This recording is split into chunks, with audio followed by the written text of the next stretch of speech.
తెలంగాణ ప్రభుత్వంలో ఒకరి నియామకం వివాదాస్పదంగా కనిపిస్తుంది. ఆయన ఇరిగేషన్ అడ్వైజర్గా మాజీ ఐఏఎస్ ఆఫీసర్ ఆదిత్యనాథ్ దాస్. ఆదిత్యనాథ్ దాస్ను ఇరిగేషన్కి అడ్వైజర్గా పెట్టుకున్నది తెలంగాణ గవర్నమెంట్. దానికి సంబంధించిన జివో కాపీ ఇది. Government hereby appointed Adityanath Das IAS adviser to the government irrigation and water resource the terms and conditions. సరే, ఎవరైనా పెట్టుకోవచ్చు. ఇంతకుముందు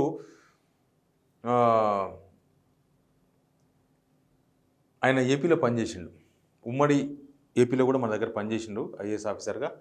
రాష్ట్ర విభజన జరిగిన తర్వాత ఆయన ఏపీకి చీఫ్ సెక్రటరీగా పనిచేసిండ్రు. తర్వాత అడ్వైజర్గా, చీఫ్ అడ్వైజర్గా ఇరిగేషన్ అండ్ ఇదే శాఖలో అడ్వైజర్గా కూడా పనిచేసింది. జగన్మోహన్ రెడ్డి దగ్గర పనిచేసింది, ముఖ్యమంత్రి దగ్గర, అప్పుడున్న ముఖ్యమంత్రి దగ్గర. ఇప్పుడు ఆయన తీసుకొచ్చి సడన్గా తెలంగాణ ఇరిగేషన్ అండ్ వాటర్ రిసోర్సెస్కు అడ్వైజర్గా పెట్టుకున్నారు, సలహాదారుగా పెట్టుకున్నారు. ఇప్పటికే చాలామంది సలహాదారు ఉన్నారు, దానిలో ఇప్పుడు ఈ సలహాదారు కూడా వచ్చిండు. అసలు ఈ సలహాదారు పెట్టుకోవడం, ఆదిత్యనాథ్ దాస్ను పెట్టుకోవడం ఏంది విమర్శ అయితే ఏంది, ఎవరికి ఏం ప్రాబ్లం వచ్చిందంటే, ఈ ప్రాబ్లం ఏంటంటే ఈయన ఆంధ్రప్రదేశ్లో చీఫ్ సెక్రటరీగా పనిచేసినప్పుడు, అడ్వైజర్గా పనిచేసినప్పుడు తెలంగాణలో ప్రాజెక్ట్ నడుకున్నారు. తెలంగాణ ప్రాజెక్ట్ నడుకున్న మనం చూస్తున్నాం ఇక్కడ water wars KRMB now asks Telangana to respond to Andhra Pradesh charge over river Krishna.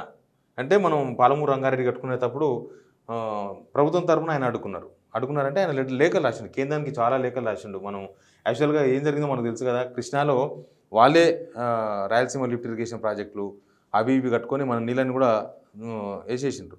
మళ్ళీ అది ఓంగా ఇప్పుడు ఏంటంటే మళ్ళీ మన పాలమూరు రంగారెడ్డి ప్రాజెక్ట్ నీళ్ళు ఎక్కడివి, వీళ్ళు ప్రాజెక్ట్ కడితే మాకు నీళ్ళు తక్కువతాయి అని చెప్పి అనవసరమైన వాదనని కేంద్ర ప్రభుత్వం ముందు కోర్టుల కేసులు అవన్నీ కూడా చాలా జరిగినాయి లాస్ట్ గవర్నమెంట్లో. దానిలో ఈ ఆదిత్యనాథ్ దాస్ గారు చాలా ఇంపార్టెంట్ వ్యక్తి, అడ్వైజర్ ఈయననే, అంతకుముందు చీఫ్ సెక్రటరీగా పనిచేసింది కాబట్టి అయినా. అయితే ఏంది అసలు జగన్ దగ్గర పనిచేసిన వ్యక్తిని ఇక్కడ అడ్వైజర్గా పెట్టుకోవడం ఏంది? తెలంగాణలో ఇరిగేషన్ ఇంజనీర్స్ లేరా? ఎవరు రిటైర్డ్ ఇంజనీర్స్ ఎవరు అవగాహన ఉన్న వాళ్ళే లేరా?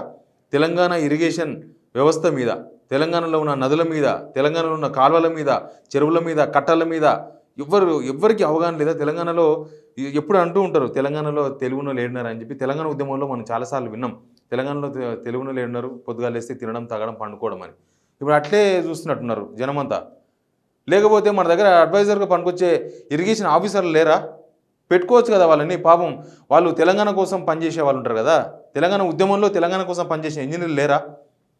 తెలంగాణ కోసమే వాళ్ళు చాలామంది ఉద్యమాలు చేసిన వాళ్ళు లేరా? ఇరిగేషన్ డిపార్ట్మెంట్లో రిటైర్మెంట్ అయిపోయి చాలామంది ఉన్నారు. వాళ్ళు ఒకరిని పెట్టుకోండి, వాళ్ళ సలహాలు ఇవ్వలేరా? తెలంగాణ వాళ్ళు ఇచ్చే సలహాలు నచ్చవా కాంగ్రెస్ ప్రభుత్వంలో ఉన్న వాళ్ళకి? అసలు ఈ అపాయింట్మెంట్ చేసింది ఎవరు? ఉత్తమ్ కుమార్ రెడ్డి గారు ఇరిగేషన్ మినిస్టర్ చేసుకున్నారా, లేకపోతే ముఖ్యమంత్రి గారు చేసుకున్నారా అనేది కూడా కొద్దిగా కన్ఫ్యూజన్ వచ్చింది. ఏం కన్ఫ్యూజన్ అంటే, ఉత్తమ్ కుమార్ రెడ్డి గారితో ఒక స్టేట్మెంట్ ఒకటి బయటకు వచ్చింది. ఆ స్టేట్మెంట్ నిజమో అబద్ధమో ఇప్పటిదాకా వాళ్ళు ఎవరు ఖండించలేదు కాబట్టి నేను ఆ స్టేట్మెంట్ మాత్రమే చదువుతా. ఆ స్టేట్మెంట్లో ఉన్నది ఏంటంటే, నాకేం సంబంధం లేదు, ఆయన ఎవరు అపాయింట్మెంట్ చేసినా కూడా నాకు తెలియదని ఉత్తమ్ కుమార్ రెడ్డి ఇరిగేషన్ మినిస్టర్ అన్నట్టుగా చెప్తున్నారు. ఆయన అన్నట్టు మంత్రికి తెలియకుండా ఆయన శాఖలో, అంటే ఉత్తమ్ కుమార్ తెలియకుండానే ఆయన శాఖలో ఈ ఆదిత్యనాథ్ దాస్ని తీసుకొచ్చి పెట్టుకున్నారు అనేది ఒక ఆరోపణ. మేడిగడ పర్యటనలో నిన్న ఉత్తమ్ కుమార్ రెడ్డి బిజీగా ఉన్నారు, బహుశా ఆయన ఎక్కడ కూడా మాట్లాడినట్టున్నారు ఎవరితోనో. ఆదిత్యనాథ్ దాస్ అంతలోనే జీవో వచ్చింది, ఆయన అక్కడ కాళేశ్వరం పరిశీలనకు పోయిండు, ఇక్కడ ఈ జీవో వచ్చింది టక్కున. ఆ జీవో ఉత్తమ్ కుమార్ రెడ్డి ఇది షాకింగ్ న్యూస్ నాకు కూడా అని అన్నట్టుగా చెప్తూ ఉన్నారు.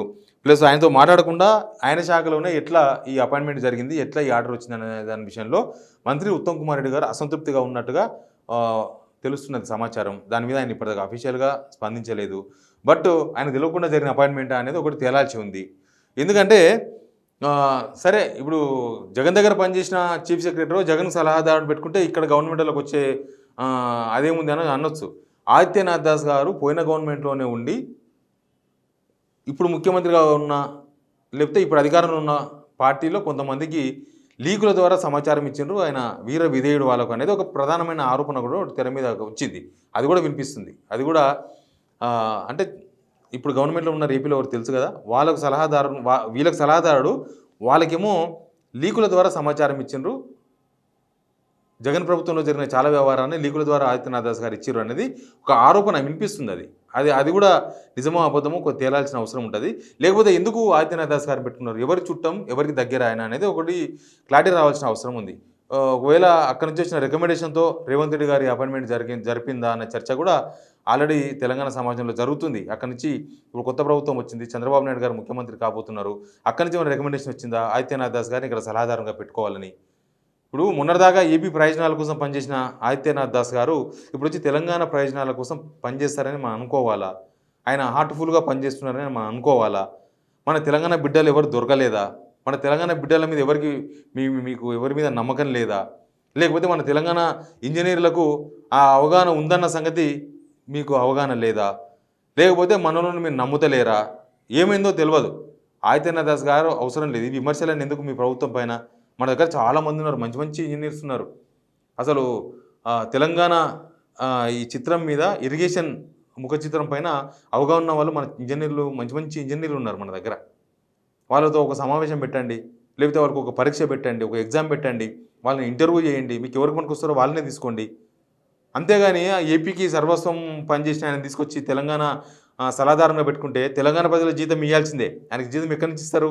మనం ట్యాక్సులు కడతాం కదా, తెలంగాణ ప్రజల కష్టాన్ని ఆయనకు జీతం ఇస్తారు. ఆయన ఏం పని చేస్తాడో, ఎట్లా పని చేస్తాడో ఎవరికి తెలుసు? మన దగ్గర ఉన్న వాళ్ళకి ఎందుకు అన్యాయం చేస్తున్నారు? మన ఇంజనీర్స్కి ఎందుకు అన్యాయం చేయాలనేది ఒక మొదటి ప్రశ్న. మన డబ్బులు ఎవరికో దోచిపెట్టడం ఎందుకనేది రెండో ప్రశ్న. ఆదిత్యనాథ్ దాస్ గారిని ఇక్కడికి రికమెండ్ చేసింది ఎవరనేది మూడో ప్రశ్న. ఉత్తమ్ కుమార్కి తెలియకుండా రేవంత్ రెడ్డి గారిని అపాయింట్మెంట్ చేసిండ్రా అనేది నాలుగో ప్రశ్న. పోయిన గవర్నమెంట్లో అక్కడ గవర్నమెంట్లో ఉన్నప్పుడు తెలంగాణ ఇరిగేషన్ ప్రాజెక్టును అడుక్కున్న ఆదిత్యనాథ్ దాస్ గారికి ఎందుకు ప్రిఫరెన్స్ ఇచ్చారనేది ఐదో ప్రశ్న. ఇవి తెలంగాణ ప్రజల ముందున్న ప్రశ్నలు. వీటికి ప్రభుత్వం క్లారిఫై చేయాల్సిన అవసరం ఉంది. వీలైతే ఆదిత్యనాథ్ దాస్ గారి ప్లేస్లో తెలంగాణ బిడ్డలు, తెలంగాణ ఇంజనీర్లు, చాలా మంచి మంచి ఇంజనీర్స్ ఉన్నారు, మంచి నాలెడ్జబుల్ ఇంజనీర్స్ ఉన్నారు. వాళ్ళకి అవకాశం ఇవ్వాలని నేను ఒక తెలంగాణ బిడ్డగా కోరుతున్నా. Please subscribe signal TV.